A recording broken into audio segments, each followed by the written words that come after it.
Well, my dreams are real. Like,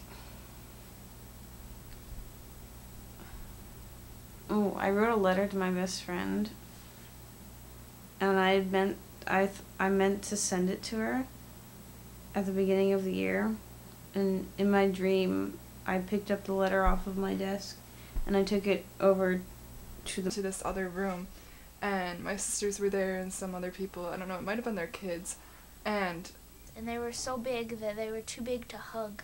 Like if you wrapped your arms around them, your hands wouldn't touch on the other side. And I was lost and I was really scared, but then I came upon this like mattress store, and then I like spent the night there, and then my brother John was like, come on, we gotta go to do this adventure thing, and it was like a video game almost, and so we climbed these mountains.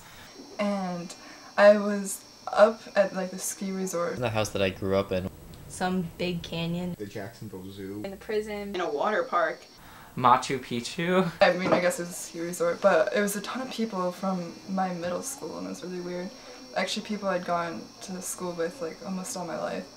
And we were up at the top, but we were all going sledding down, and I just remember like prominently this kid Dave Probst and someone else, I don't remember his name anymore, and we were all going down and we were sledding to the bottom, and then once we got down there, it wasn't winter time anymore, there was no snow. And it was like this really bright yellowy spring day, and one of my hands falls off. But I find out that George Bush has become a dictator, and he's been ruling the country for about 15 years. And so I ran away, and I got into this like SUV for some reason, just drove for a really, really long time. And then I ended up in this giant pot. Like it was like really tall, it was like 9 feet tall or something, and I couldn't get out, and there was this water that was just stirring and twirling around kind of like in a vortex, and there were like bodies in the water, and I was like trying to climb out and I couldn't get out of the pot. So I'd been there for like a week making hot dogs, and I walk out to the back, which I had never been out there before, and it was like the big bad wolf at like one of the Busch Gardens roller coasters, and it had these like glowing red eyes, and creeped up on the window and like stood above it and just started growling at me. And it was always just like terrifying. It was terrifying. And it was really frightening. And then we get like really far away, and we finally get to a place where we think we're going to be safe, and we start a commune. The convent run by all these nuns, and there's like older nuns and there's younger nuns that are like 7, 8, 9. So they said, okay, you're a little old, but we'll let you stay.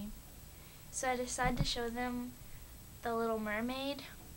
And then a tornado started, and this tornado started coming through my house and in through these forests, and it was dark and scary, and all the trees like were talking, and I just like ran and ran and ran. And I ran away because the government captured him and made him put the bomb in his mouth to kill all of us. So I ran away, but all my friends got blown up. And I just got really terrified. I didn't want to happen, so I said stop, and then my dream sort of froze. And then I woke up. I woke up the next day, and this is the first dream I ever remember having, or ever remember like anyone I knew being in.